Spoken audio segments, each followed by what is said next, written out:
What can we expect from the new season? Where will we pick up? The first one was amazing. It ended pretty bitter, but what's in store? We're going to be picking up seconds after where we left off. So we're not going to skip to some kind of outcome. We're really going to ride this story out. We're going right back into it, and full force. Throughout episode 1, you're going to be wondering what the outcome is for Fred. Oh, please. Someone help me, my dad. Gurney! What happened to him? He was shot. Arch. We take off in a pretty, everyone's been saying this word, like you've been saying, dark. It's a pretty dark place. Dark. Especially for, I think, Archie. I think people are going to be really surprised that we show a completely different side to him. It's a lot, things get a lot deeper, and he's dealing with a lot bigger problems than I think he was during season 1. Came out of the bathroom and there was this man wearing this hood with a gun on pop tape, and then he pointed it at my dad and fired. And then he what? For a moment, it looked like you were about to say something about the hood guy, and you reconsidered. Really? Part of what makes you so endearing is your utter lack of a poker face.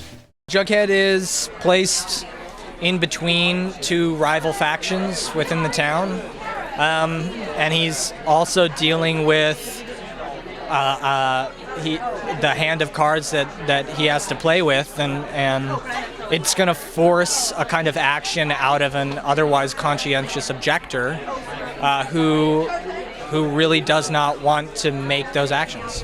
What if he comes back? People have grudges. People have enemies. I mean, think of where we live. Fathers are killing their sons. It's entirely conceivable this was a hit.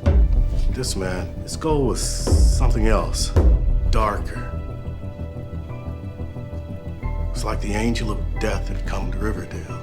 Roberto and the team have done a wonderful job of crafting the show in definitely another dark way.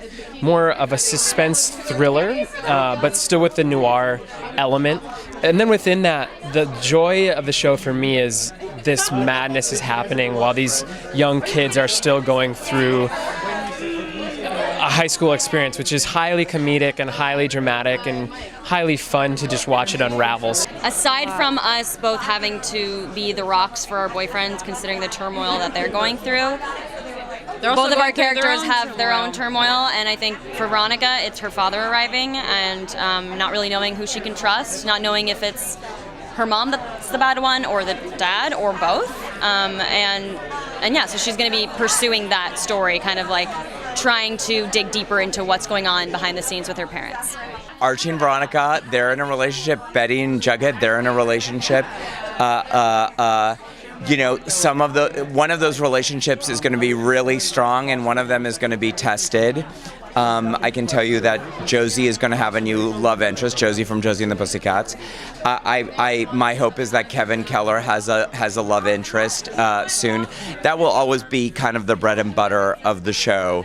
But there's going to be a lot of drama on that front, for sure.